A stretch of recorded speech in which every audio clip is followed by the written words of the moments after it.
Okay, so hit live. So I've hit live. Now let's see whether or not that it's not live on. Oh, there we are. Yay. Okay, so like I said, I'm doing it through my Facebook page. I mean, through the laptop as well. So now go back to my intro. Okay, so what I'm going to do from while I'm doing this right this second, I am actually moving back and forth. Okay, so share to, I'm going to share this to your page. Maybe. So share to a friend. Hello, everybody. So yes, we are live. We are trying to get this figured out. Share on a friend's time. It will not let me tag Maggie, so I'm going to see if I can send it to her page. Maybe. As I stick my tongue out. Okay, so I'll let that figure out, but at least right now I can, oh, there it is. There, it just popped up. Okay, so post. It just popped up here. Okay, so there you go. Yay, so it's gone to your page. So hello, everybody. It is Rollie from Bridging the Gap Wellness. And Bridging the Gap Wellness is all about creating a holistic life and finding balance. So every week during Monday Whispers Chat, we actually feature an amazing and inspiring woman. And today we are actually, I'm introducing Maggie Morris, who is a death doula. And she's actually going to share about her journey and experience as a companion to the dying. So Maggie believes that the universe destined her to become a death doula to support the dying and the families of their journey from this earth. She believes that dying is a sacred journey and feels honored to walk this road with people. She began her journey to Monday Whispers Chat. She did. So, but her business name is actually called Whispers of Wisdom. So my brain just automatically went to Monday Whispers Chat. So she began her journey to Whispers of Wisdom as a hospice volunteer, and the rest we say is just the beginning. So as you can see, Maggie, I do not strive for perfection. I am very real when we're actually doing this, simply because I can't do the whole, so even just trying to read your intro makes things really difficult for me. So I flow much better on the fly than I do is as part of the as part of the scripted part of things, which is why I have no questions when we actually start. So, so is there anything more that you want to be able to share about yourself? No, I think you covered it. Hello, everybody. Welcome. So one of the things that I really, really, really want to be able to impress upon is that Maggie is actually one of our speakers for our women's conference that's coming up in March. And ironically, so like our registration closes on Wednesday. And ironically, Maggie is my speaker for this week. It wasn't planned that way. She didn't plan it that way. I didn't plan it that way. And I was like, oh, Maggie's actually going to be our speaker for this week. So this is pretty amazing and pretty awesome. So really excited that this is happening. So Maggie's not talking about the same thing when she actually comes to speak. Maggie, did you want to take a couple of seconds just to share what it is that you're talking about at the conference? I'm putting you on the spot, but. Sure. Well, the conference is Balance for Your Better. So I am speaking a bit about balance and how I found balance in my life. And I'm also going to be speaking about my personal life journey to that balance, because I think there's a lot of things in there that will inspire other women. And as you know, Rollie, the way that it came about for me to be even speaking at this conference, I think that there's a higher plan in the works that we're not sure what that is. So I'm going to be very authentic and share some very personal experiences that I think will help other women if they're on the same journey. Nice. So that is amazing. So maybe we can actually, I know we're a little bit off topic, but we'll definitely come back on topic. So one of the things that I think is really interesting is how Maggie came to be as one of our speakers. So I got a message from this random lady. So Maggie sent a message saying, hey, my friend Angela said, I don't even think that she said my friend. She just said, Angela has suggested that I am one of the speakers at your conference. And so we jumped on a call, we had a conversation and was like, yes, definitely a perfect fit.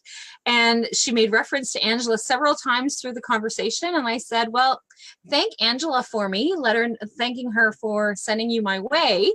However, I have no clue who Angela is.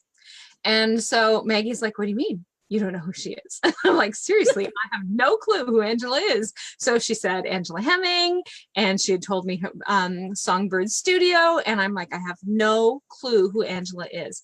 Angela is also going to be one of our speakers, but initially she was sending Maggie our way. So so just really interesting. So when Maggie says that the spirits or the world or the universe has had a different plan, it definitely did. So Maggie came across my path, and we had no idea how the two of us intertwined in the first place. Angela just happened to see something about it and couldn't even remember where she had seen it, where it came from, or anything like that. So I just wanted to kind of point that out, because Maggie had said about the whole universe, and the universe has its own plan.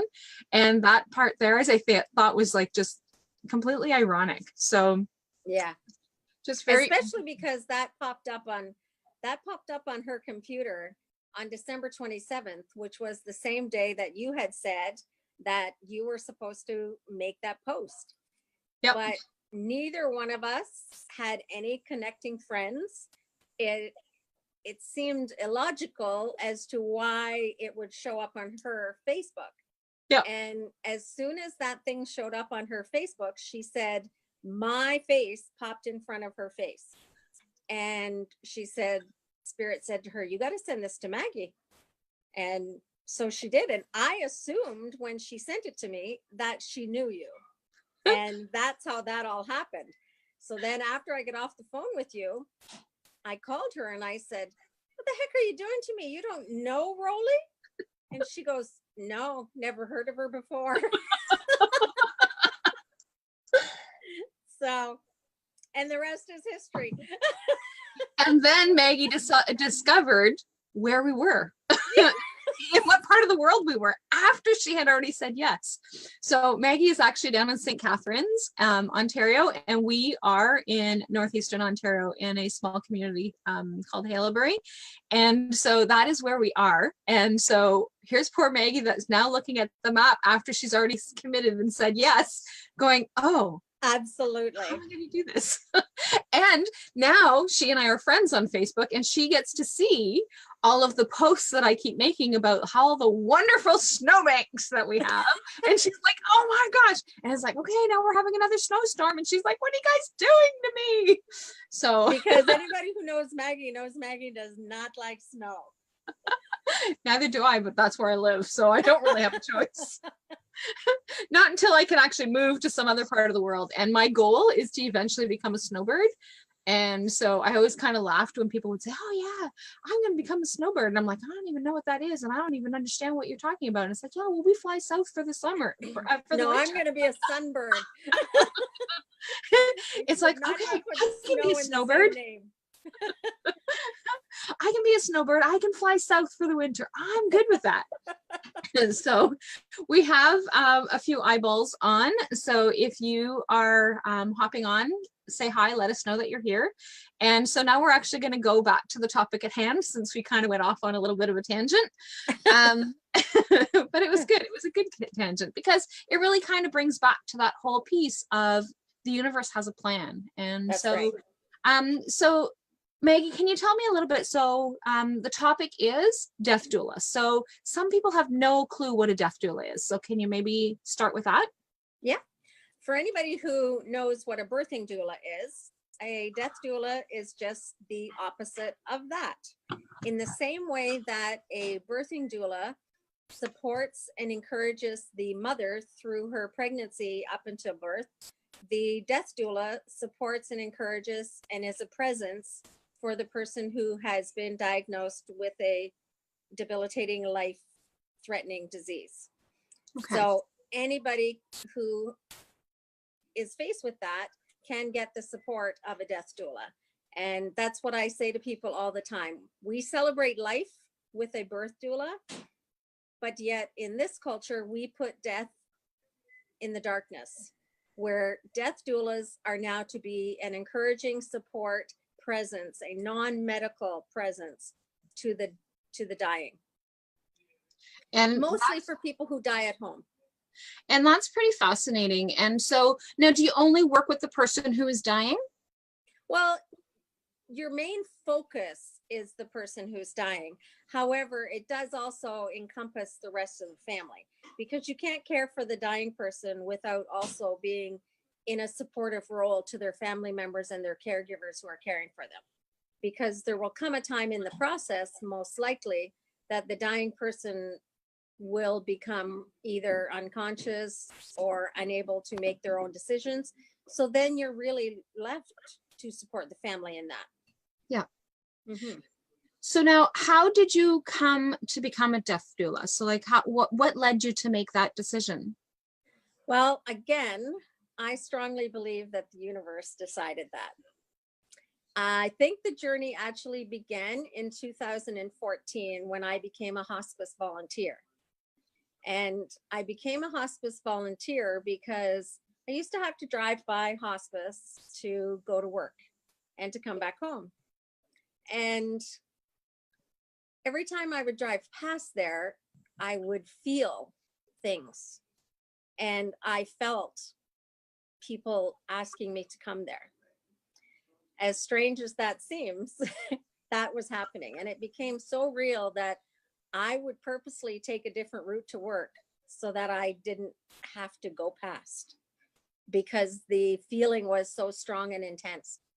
So then I finally one day decided I would go in and see what was going on in there and see what it was all about. So when the coordinator of the volunteers came to see me, and she said, "So why do you want to be a volunteer here?" And I looked at her and I said, "Well, at the risk of you thinking I'm a little crazy, it's because I feel this place call me. It's like when I drive past, it's like hands are reaching out to me and asking me to come in." And she just started laughing and she said, "That's how we get most of our volunteers." So that's how the journey began. And then in 2017, I took time off from volunteering at hospice to take care of my own mother and keep her at home to die. And it was during that journey that I really found the gaps in our healthcare system, because our system is not really equipped for people to die at home. The support systems aren't in place for people to die at home. And the only option was for my mom to be in and out of the hospital all the time, or to put her in a long-term care facility. And I didn't want to do that. And she didn't want that either. So I kept her at home.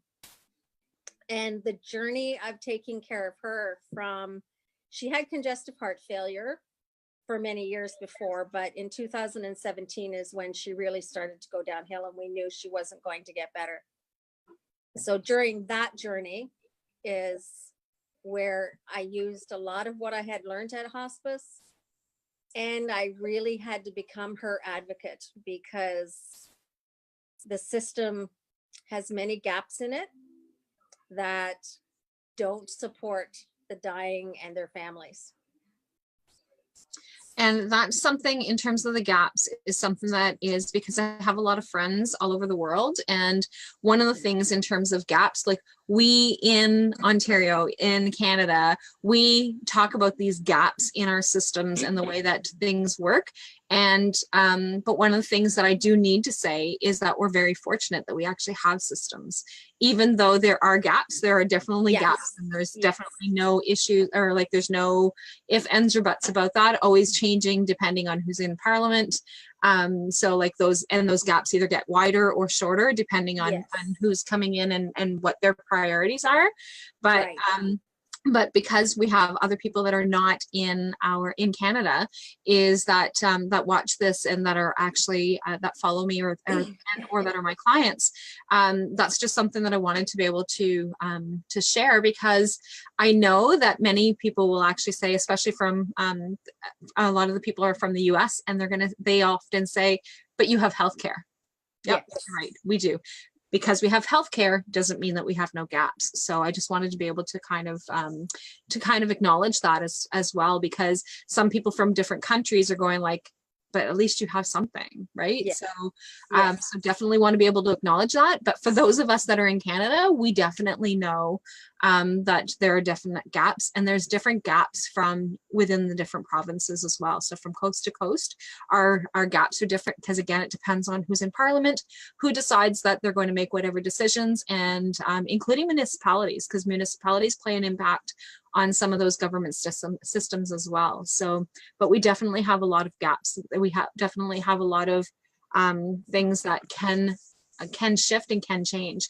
So I just wanted to acknowledge a couple of people that have actually hopped on.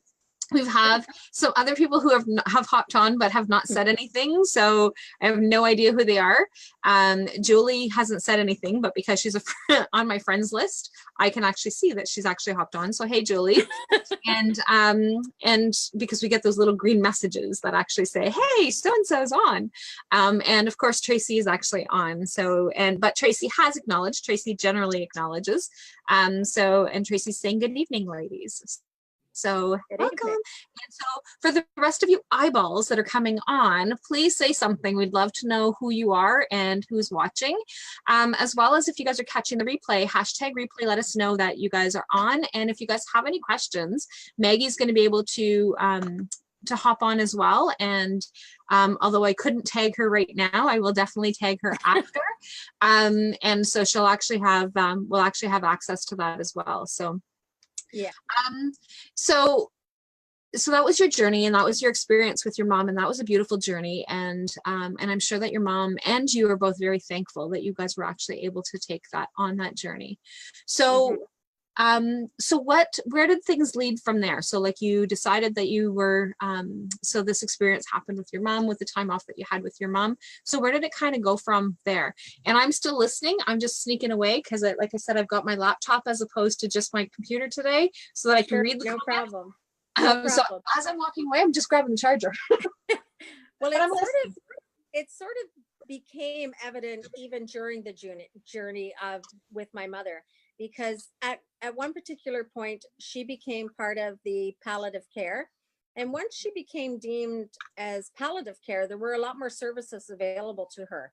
And that's how we connected up with the hospice home care, because hospice, although they have an actual building that houses 10 people at a time, they also support people who choose to die at home. So it was during that journey that I found out about the home care availability and how they support the dying who choose to stay at home. And even during that, it was people from my own hospice where I volunteered, the doctors and the nurses that came to the house.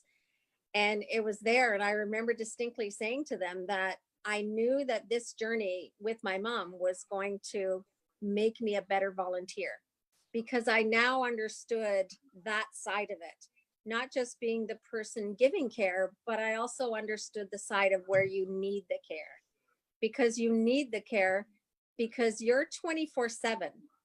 You're not a doctor. I'm not a doctor. I'm not a nurse. You're 24/7 caring for somebody who needs extreme care. And they are so supportive, and they come in and they just would show up every day to help and to answer questions and to make sure everything was working the way that it needed to. So for that, I knew that I wanted to do more in the community, because it's one thing to notice gaps in the healthcare system, but when you notice gaps, you also have to find solutions. Yeah. So I knew that if 69% of the people would choose that they want to die at home but can't, and if lots of Canadians are wanting to die at home but can't because they don't know the support services are out there, the way that I can be the solution and the way that I can be the change in my world is to do something about that. So it was after my mom's death that I found out about the Home Hospice Association, which is the place where I took the training. Okay. In the north, they have a chapter in, I believe it's Sudbury, through Dragonfly Services. And Home Hospice trains doulas.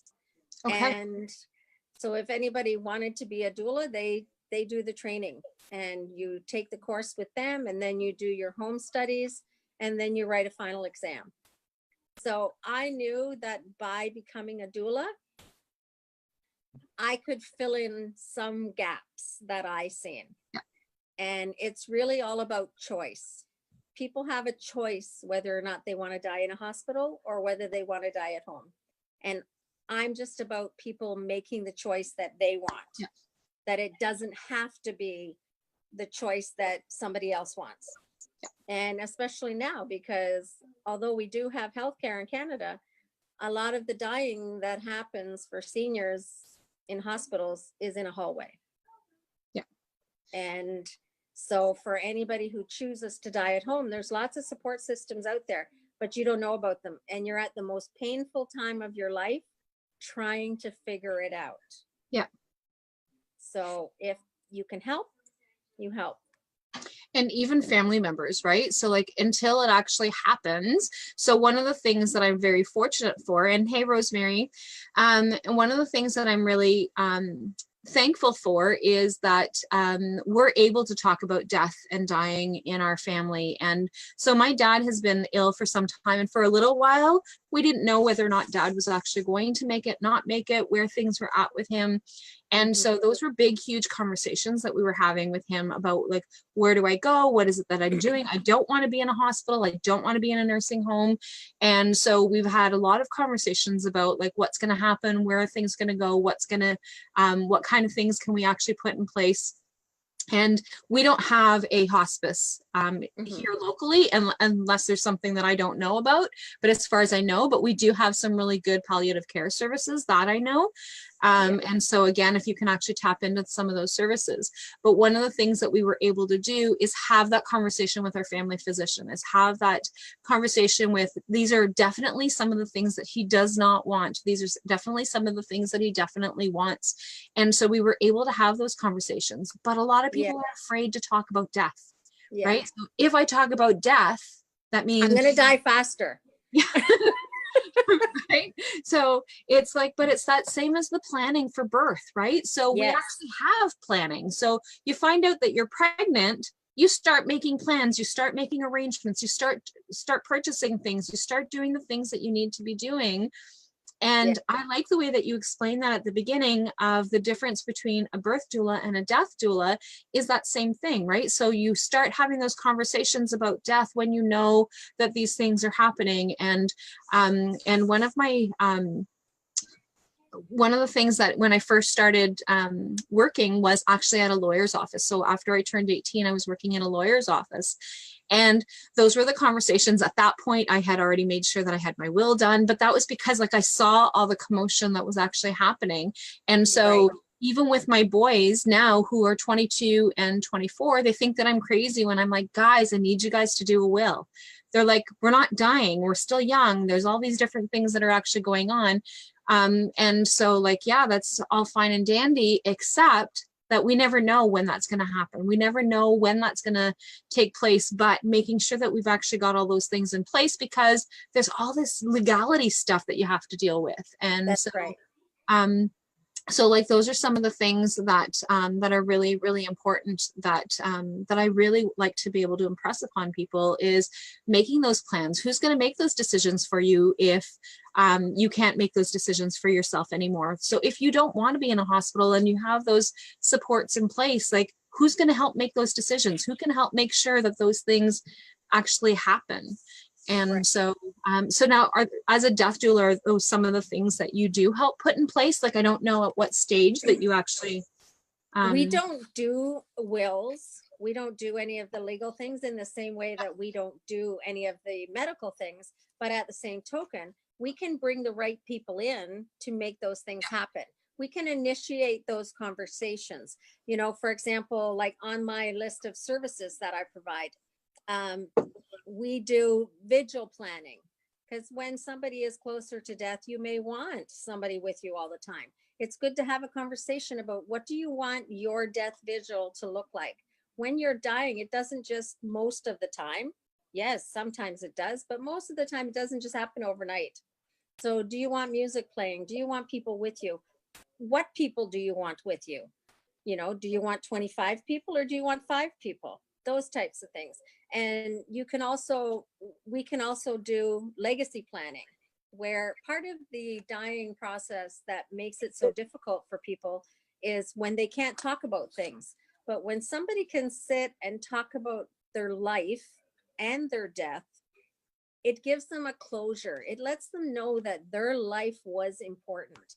They did live a life that was worth living. And when you can do things with them to leave for their family, whether it's you can write letters, whether you do a journal, whether you do a memory book, whether some people do storybook reading, like for example, if they have grandchildren, they might read bedtime stories to their grandchildren so that after they're gone, they're still there, or their memory lives on. And those are the things that can make the dying process a beautiful time. Yes, it's always going to be sad because you're losing somebody that you love. And for the dying person, yes, it's going to be sad because you know your life is coming to an end. But if you're getting to do all of the things that you would like to do in that situation, it makes it easier. And because you're leaving a legacy. Yeah. And one of the things that kind of came to mind while you were talking is that a lot of times people don't like to talk about these things because of that they don't have a religion, or that they don't want to follow some of the things in terms of the religion that they're in, or whatever it is that's going on. And something that I think that is really important is that spirituality piece, or that connection between life and death. And there's some people who believe that when you die, you just go into the ground and you're done. Right. So that's like right. Whatever it is that those beliefs are, it doesn't matter. And it doesn't make it so that one is right and one is wrong. Right. Because it's really about your own path and your own journey and whatever it is that means for you. And again, I think that that's something else that's really important for us to be able to distinguish. So right. Where does that fit in for when you're as a death doula? Well, as a death doula, what I believe is not what's important. Yeah. For each individual client, what's important is what they believe. So for example, like you say, if somebody believes when it's done, they're a stick, that's all there is to it. That's their journey. That's their choice. What I believe is not any part of the equation. The same as the choices that people make in how they choose to die. If it's not my choice, it doesn't matter because it's their journey. Each journey of death is as individual as the person. As we've heard so many times, you die the way that you live. So it's not my place to create somebody's journey for them. My place is to be a presence there with them on their journey. It's not for me to drive the car. I'm just in the car with them going where they're going. Yeah. And it's kind of like when you were saying about the birthing doulas, it's kind of like, say, for example, if you got pregnant, but you get pregnant and you say, okay, I know I'm going to have a baby in 9 months, but we're never going to discuss it because I'm afraid of it. So we're never going to talk about it. Can you imagine what that pregnancy would be like? And can you imagine what that birth would be like if the whole 9 months you never spoke of it, you never planned for it, and you never did anything about it because it was too scary to talk about? But yet when it comes to dying, that's what we do. Yeah. Because it's scary to talk about. So we just won't even discuss it. And the sad part is even doctors are afraid sometimes to tell somebody that they're dying, because to a doctor, and I found this out through my death doula training, to many doctors, death is failure to them because their oath is to continue life. So for example, if somebody has terminal cancer and they decide they don't want any more treatments, doctors don't understand that because their end goal is always to extend life. Yeah. But for some people, there comes a point when they're done. And that should be their choice. And then you've got the flip side of that as well in terms of some of the doctors, right? So we are very fortunate that the doctor who has my dad's care is very clear as to, like, my dad's been always very clear as to what it is that he wants, what it is that he doesn't want. There's no extenuating circumstances. So unless he's actually going to be able to continue to live a normal life, then he doesn't want any heroic measures. And so one of the things that I did not know, and that I actually learned, I've learned a lot in the last few years of supporting my dad. And like I said, at this point, he's better, he's doing well. They've got a lot of treatments in place and things are good. He's always still at risk because he's a higher risk, but I'm at a high risk, like not me specifically, but like I'm at a risk of like getting into an accident or whatever. Like we have no idea when that time is going to come.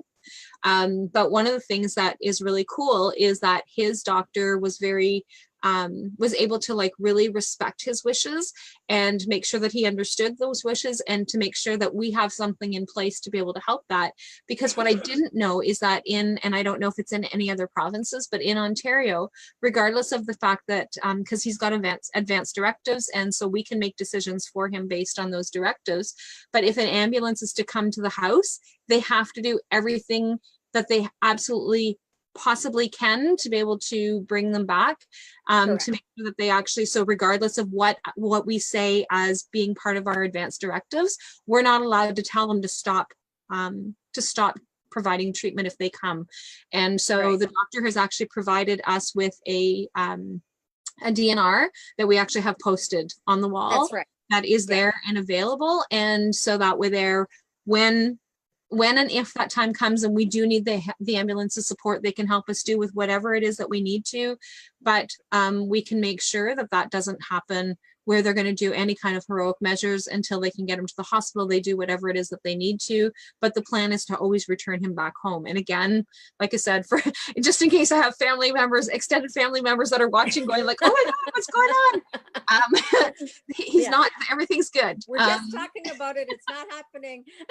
So he's better. Everything's good. And because that's the feedback that we've given family back, is that he's doing better and everything's good. And they've got some really good treatment plans going on for him. So just don't want any family members to get panicked, but like that is one of the things that is really important, is that he now knows that he doesn't have to worry about that. So if something were to happen, he knows that he's not going to be put on, he's not going to get intubated, that he's not going to get, he's not going to have to be put on life support. Like all those things are really, really important to him. And we've been able to have those conversations. And that was our last conversation with his family doctor, was that, because my dad says, I guess I'm kind of weird, aren't I? Like having all these conversations about death. And his doctor was actually awesome. And she said, no, I really wish that more patients would talk about that part of their life. So that way there, we're very clear. We know what it is that's happening. And he said, so your family knows what's happening. We know what's happening. And we all know that that we can actually support you on your plan and the way that you want to be able to move forward. So, so like this is really great. And like I said, so this is definitely not a conversation I would have had probably about 4 or 5 months ago, when we didn't know what was happening, what was going on, and he was still very ill. But he's better. So like I can comfortably have this conversation and not panic family. But like, it's really great in terms of that reality. And like you said, having that experience with your mom allowed you to be able to take those steps. Having that experience with my father-in-law really allowed me, he ended up being in the hospital. However, we couldn't bring him home. By the time that we figured out where things were at, he wasn't able to go back home, but that was our plan. That was our intention, was to bring him home. He went a lot quicker than we had anticipated. And so because we knew that was not one of the things that he wanted, but so like those are the things that are really important, is that we're actually having those conversations. And I was very fortunate to be able to have those conversations with him as well. I have these conversations with my kids. I know what my kids' intentions are. And they know what ours are, so that they know what it is that we need to be doing that way. And having those conversations is so, so important. Right. But you're of the minority, because the majority of people are afraid to have those conversations. Yeah. And even to the point of when we were going through it with my mom, there were a lot of people who didn't even want to talk about it, even though it was happening here in my own house. And what you said about the DNR being posted, even for somebody who's choosing to stay at home to die, if I had gone out and I was the decision maker, and if I had gone out and left her here with a nurse or a PSW, and for one reason or another, the ambulance got called, they would have, if I didn't have that DNR posted right by her, so that they knew she wanted to die at home and she did not want any extraordinary measures taken. Yeah. And that's the kind of stuff that people have to have those conversations about. And just because you have the conversations, that doesn't mean it's going to happen faster. No. That's what I tell people all the time. And talking about death does not make it happen faster. And one thing for sure, every single one of us is going to die. Yeah. So, and like that's talking about it doesn't make it happen faster. No. Well, and that's just like the same as the whole analogy with my dad, right? So 4 or 5 months ago is when we started having these conversations, because he really wasn't well. There was a lot of really high risk factors. There's a lot of different things, infections. We had no clue where things were at. And so it didn't make anything go faster. In fact, things kind of shifted around and he's better and we're able to go forward, and the DNR is still there and it will remain there because we know that that is legally something that we need to have. But like I said, I've done first aid, I've been in social work for a long time, and I have never known about that rule. I always thought that if you have the advanced care, the advanced directive, that you can make that decision and without any concerns. But if you needed that support from the ambulance, that they would be able to do that and they would be able to follow that advanced directive. And that's not the case. It's not the case unless it's up. Yeah. They need the paper that proves it. But the other thing too to take into consideration is that death doulas don't only focus on the death. Death doulas focus on the person living to the fullest that they can live until the death. So part of what we do as well is we do mindfulness, meditation. I personally do Reiki. We do caregiver support. There's, like I said, the legacy planning, the active listening. So we help our clients to live for as long as they're alive and to live every day to the best that they can live. So it's not just about the dying. It's about the living while you're still alive, because you're not dead until you're dead. Yeah. Just because you're dying doesn't mean you stop living. But oftentimes people think that they stop living just because they're dying, but you don't. And the memories that you can make on that particular journey of dying are just as important as the memories that we make now. And like that is a really, like I love the fact that those are some of the things that you do, because those are some of the things around that whole because sometimes, like, and it doesn't matter at what age, right? So it could be young, it could be old, even though young is certainly not is not something that we want to be able to talk about, but like those are because that doesn't follow the natural order of life. However, it happens, and we know that, and these are things that we actually still have to be able to do that. And one of the things that that I think is remarkable is when you actually have that support to be able to help you go through that, is so that the family can actually process, so that the family can go through the stages and the development of where it is that it needs to happen. So so is there anything else that we haven't touched on that you think would be really important for people to know?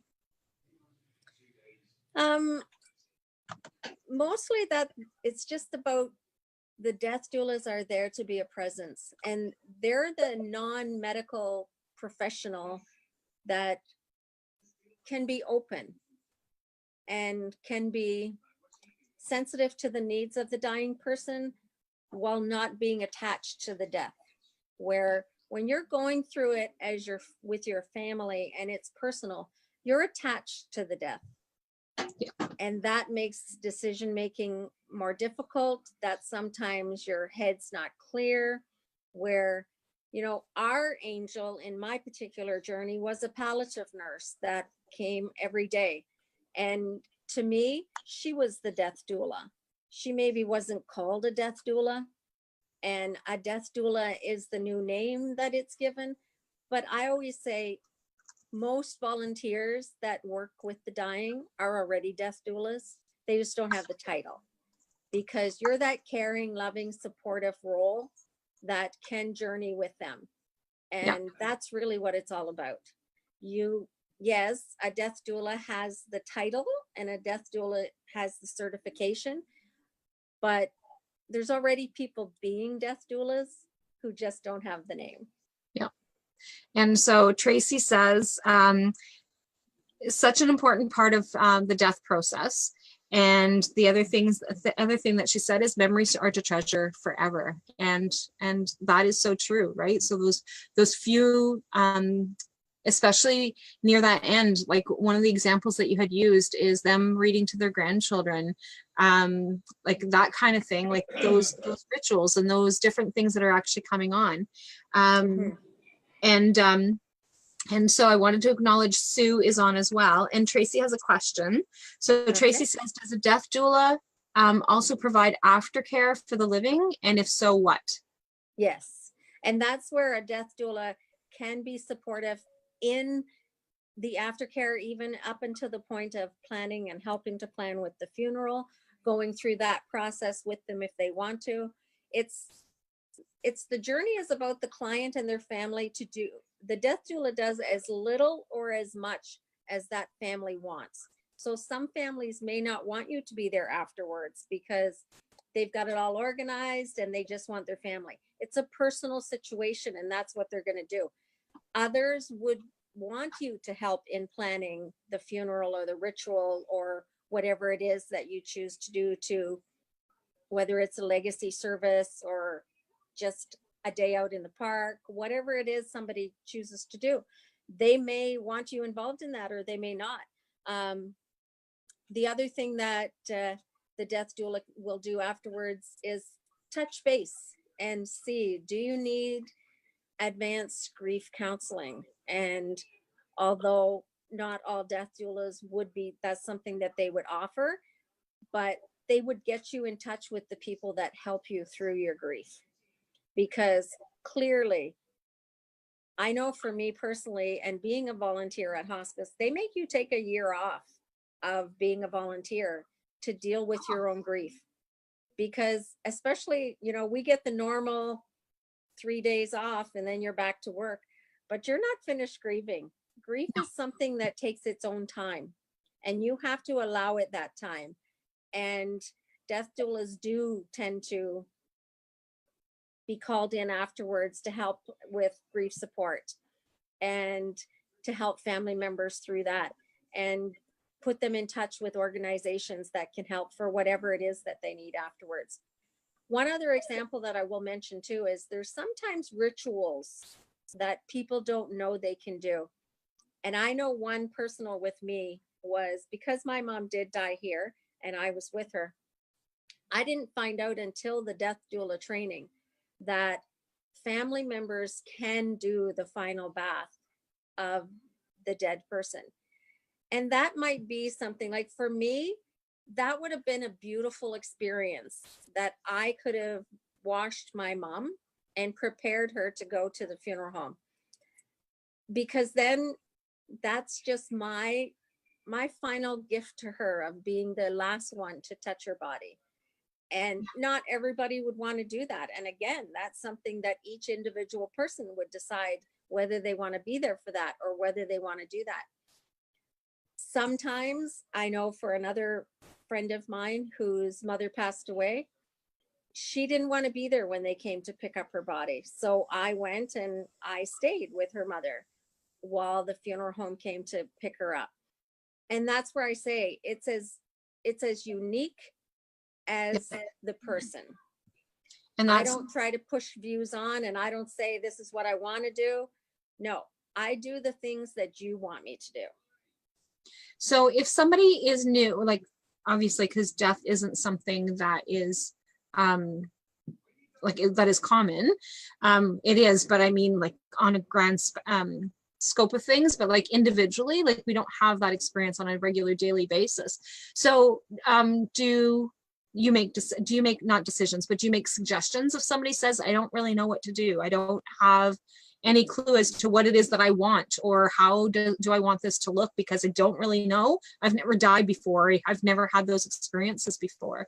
So do you have suggestions that you make with people and say, like, these are some of the things that some people have done?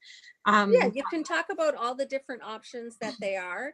You can really just more using open-ended questions of, well, what would you envision it to be like?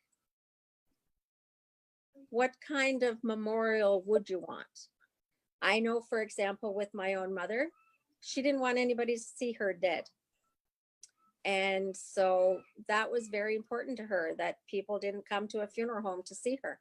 So we did not have a service at a funeral home because she didn't want that. Myself and my sister were the only ones who seen her at the funeral home, because she went to the funeral home to be transported to the crematorium. But she was adamant that she didn't want people to see her dead. Yeah. And so I made that happen. And she went from our home to the funeral home to the crematorium because she didn't want any service there. And her memorial was in our backyard. Yeah.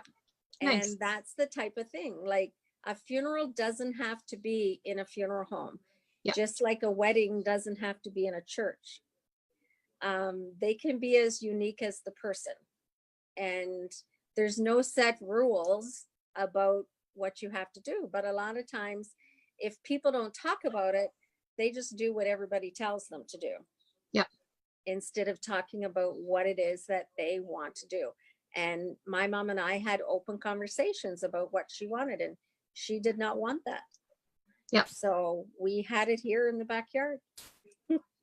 And that's really, really important for us to be able to honor those wishes to the best of our abilities. Sometimes we can't, but being able to honor those things to the best of our abilities. And so I'm not sure what it is that Tracy's referring to. So Tracy says Nico's cast. So I don't know what that means, Trey.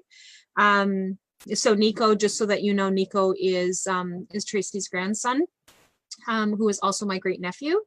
And so he passed at 8 days old. So, but I'm not sure what she's referring to about his casts. I know what she's talking about. I know what she's talking about in terms of they made I'm not sure if I can't remember if they did. Is she saying cast or cast? Cast. So CASTS. So like that, I know that they cast did of his body or his feet or his hands or something. Yeah. Like So that. I think, but I don't know what the question is about it. She just says Nico's cast. So I'm not sure what it is that she's referring to about that. So I don't know if it's a question or she's just commenting. She could be referring to that. That's part of making a memorial. Oh, the rituals. That's okay. part of making the memorial. And that's one thing that through the Home Hospice Association, they have a neonatal doulas as well, which are different than regular doulas, who take care of stillbirths or babies that die in birth. And there are important things to do in that situation as well, because that helps the family to heal. When you have those memories, it doesn't matter if the child was 8 minutes old, doesn't matter if the child was 8 days old, or if the child was 8 years old. When you have those legacy memorial moments, those are things to be treasured. And especially for babies, it's important to have that for the family members. Obviously, a child that is stillborn, that child doesn't need it, but their family certainly does. Definitely does.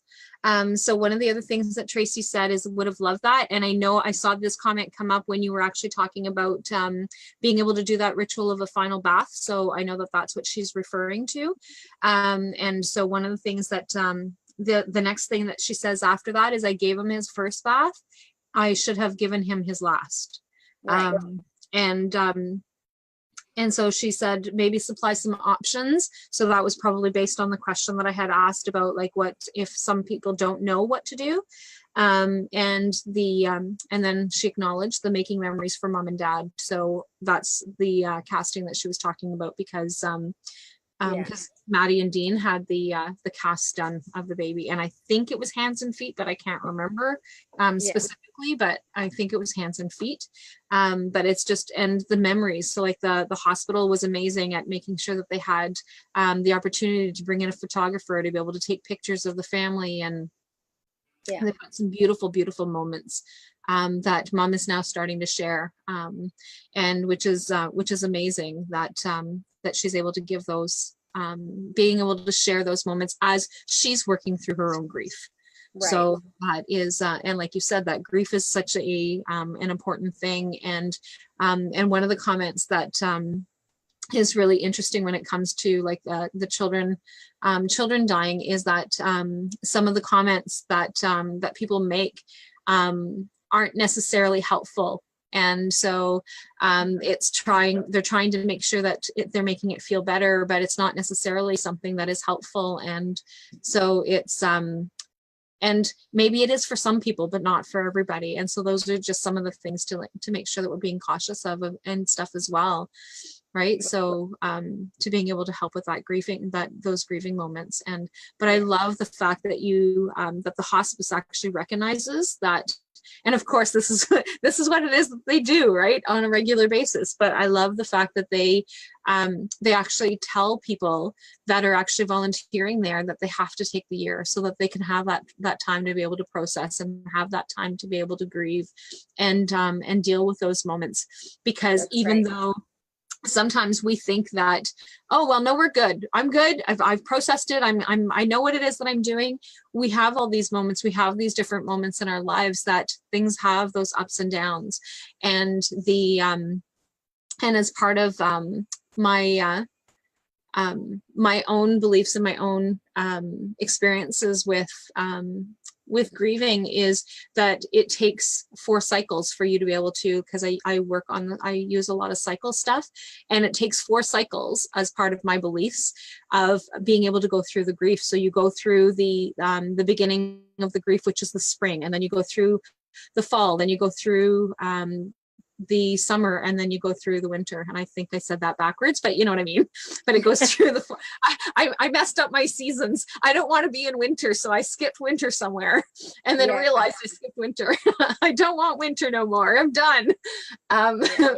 But like being able to go through those cycles. And so my teachings have been around being able to do those griefs in stages and being able to do them. And so I like the fact that the hospice actually recognizes that it takes some time, and not necessarily that they follow those 4 seasons, but they recognize that it actually takes that time. So. And the same thing happens in the journey of dying. You actually grieve the person's death while they're still alive. Yeah. And the person dying, they grieve their death. And you have to go through that process. And you have to, it's kind of like riding the roller coaster. You know, you have to ride that roller coaster for what it is. Because like I know with my mom, we would sit together and we would both cry because we knew the journey that we were on was coming.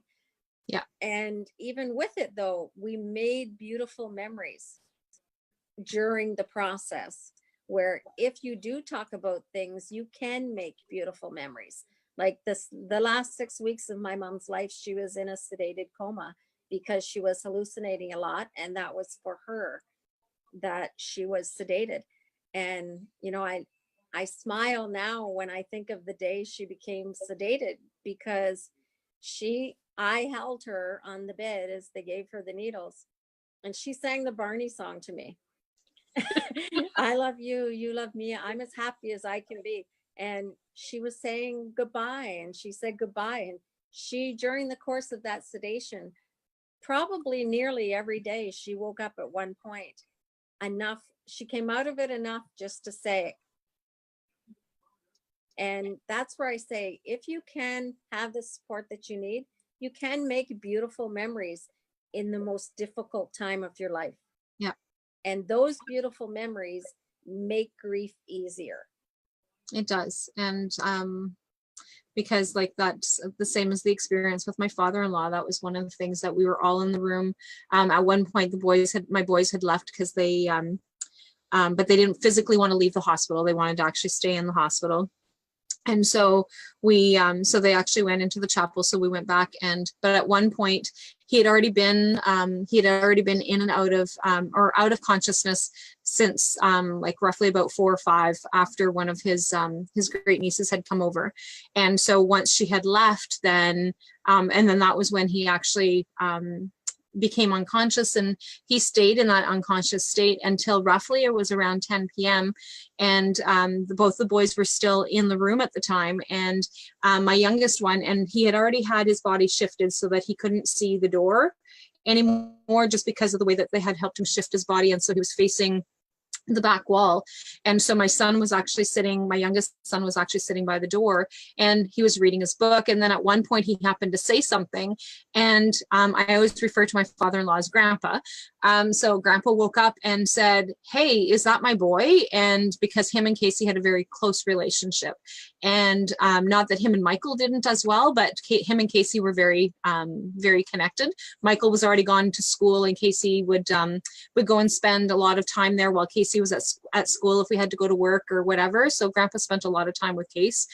And so then Casey had piped up and we said, "Yeah, he is." And so we actually brought him over to the head of the bed so that he can actually come over and grab Grandpa's hand. And like that was his last moment that he was actually alert. But there was a long period of time that he wasn't alert. And so it's that importance of being able to still have those moments. And that is, I don't know if my son holds true to that memory, but that is a memory that I hold true, because it was like, that was that strong connection. He heard his voice and he woke up out of that state to be able to acknowledge the fact that he was there and that he sensed that our presence was still there. And that was reassuring to me, because we always never know whether or not they're actually conscious as to what it is that's going on. Doctors will say, yes, they're conscious, and like there's a lot of different things, but like that was just a reminder or an acknowledgement that she was that is definitely something that's happening. Hey, Lori.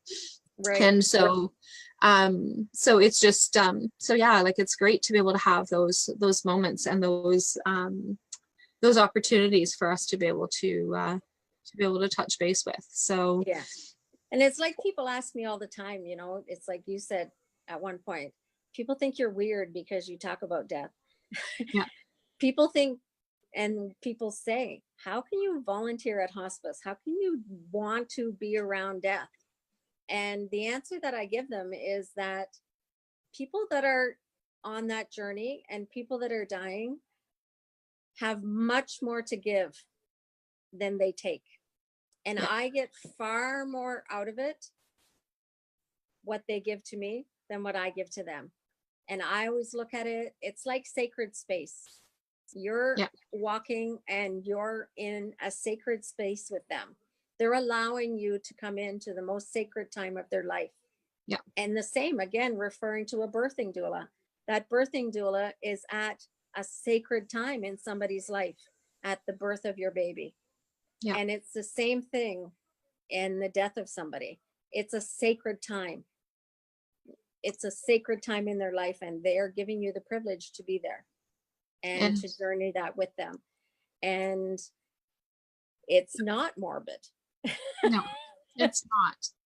It's really something, like one of the things that I know that I've been honored, and I really honestly believe that I've been honored to be able to be part of a number of people's end of life journey, because I was able to be there either just shortly after or with them during that time frame. And those moments are that I cherish. I cherish those moments very, very closely. And as much as I start to feel teary-eyed, because becoming a death doula, I don't think that that's something that I could do, just because I think that I would actually have a hard time in terms of those emotions. But whenever I've had those opportunities of being able to be there for those moments and being able to be there to be in that space is honorable. Like it's It's more than, I don't even know how to describe it. I know that you know what it is that I mean.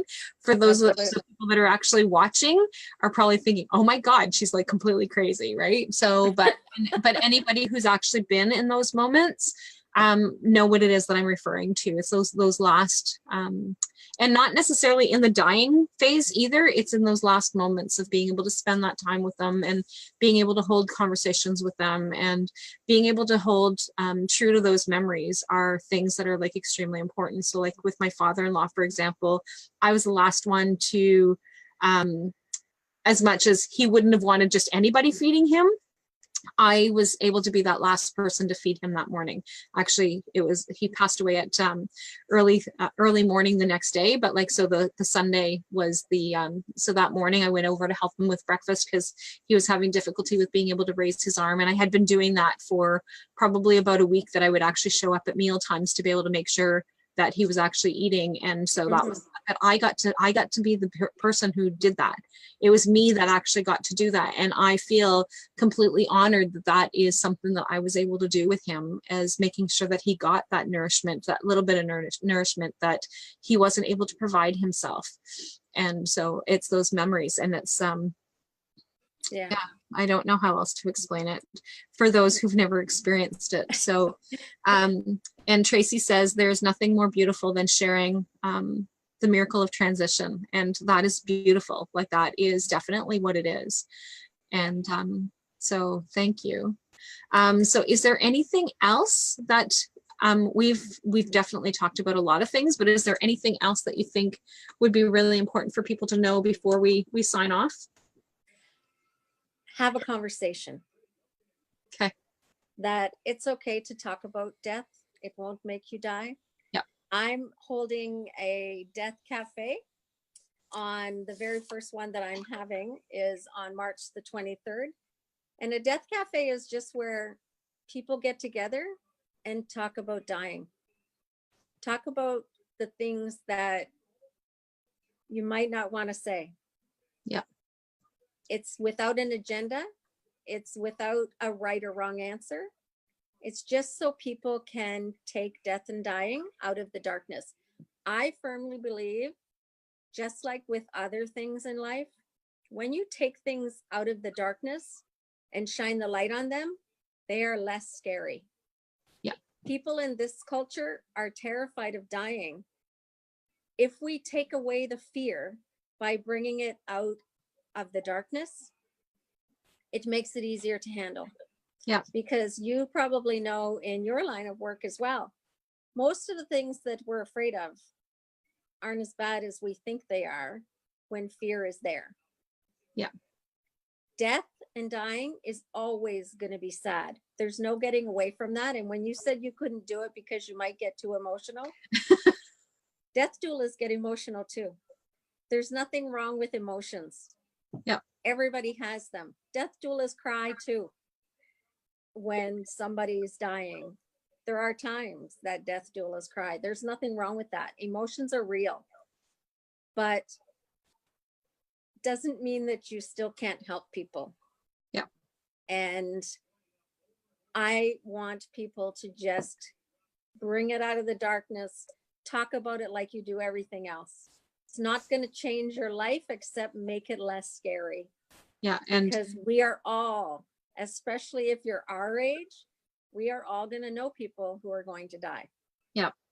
And that's why from the time that the boys have been very young, that has been a conversation that we've had. So I'm very thankful that my boys are open with the conversations, because like I said, at least I know what it is that they want, what it is that they can do, so I can advocate for whatever it is that they can, but I also know vice versa, that they can advocate for the things that I know that are really important. So so it's not a conversation that most people have at their dinner table with their kids, but it's a conversation that I've always had with my kids, and probably more so because my oldest one, his best friend, when he was in grade 1, had to go for a heart transplant. And so my nephew has had heart problems. And so like we've had a lot of those conversations of like all those scary moments that we don't know whether or not somebody's going to make it or not make it, or those kinds of things. And so we've had those conversations from the time that my boys have been very young. And like I said, some people think like, oh my God, like you have crazy conversations with your kids. But my kids know that it's okay to be able to talk about it if they want to. So it's, and it's great. So Tracy says, it should be okay to talk about everything. It is, definitely. So Tracy says, providing comfort, support, and reassurance and love. And she also says, thank you very much for all your insight. So one of the things that I'm going to get Maggie to do is to share any kind of links to different places where if you actually want to know more about a death doula or want to be able to try and get in touch with people, then that is, because I know that there's definitely a couple of people that are in my Holistic Wellness Lounge that are definitely interested in looking into being a death doula. So I don't know how many other people that are watching. So I'm going to ask Maggie to be able to share some of the information. Now, obviously, this is going to be information that is in Ontario, but but I'm sure that these places will have some different connections. And if you're having difficulty, maybe Maggie can actually help with helping with some of those resources. So reach out to Maggie and let her know that this is definitely something that is that you're interested in or that you're stuck in, and I'm sure that she'll be able to help with those resources. So, but definitely, if you can put the links in for some of the services that are around that you're aware of, and that would actually be really great. And so Diane has just hopped on. We're hopping off, Diane. So as I said, my website is whispersofwisdom.ca. So people can go there and contact me through there. They can contact me through Facebook. And as I said, for the people that are up near you in the north, they can contact the Home Hospice Association North Chapter, which is through Dragonfly. Yep. And Joy Huerta is her name. So she's on my Facebook as well. So you can look there. Or if they just question me in Messenger or anything, I will be happy to find out information for them. Okay. And like I said, just to make things easier, we'll make sure that there's links there. So if you guys need, if you guys want to be able to, if you guys are like me, trying to find links is definitely something that makes things a lot. I also recommend to people go on Google and Google Death Cafe. Find a death cafe near you and go and have a conversation about dying. That is my challenge of the Monday. Well, thank you so much for being able to take the time with us and being able to share with us. And I'm so looking forward to being able to meet you in person. And when we coming up into the women's conference. And so, but thank you so much for being able to take the time of doing this with us. So, so bye for now, everyone. And we will see you guys next Monday.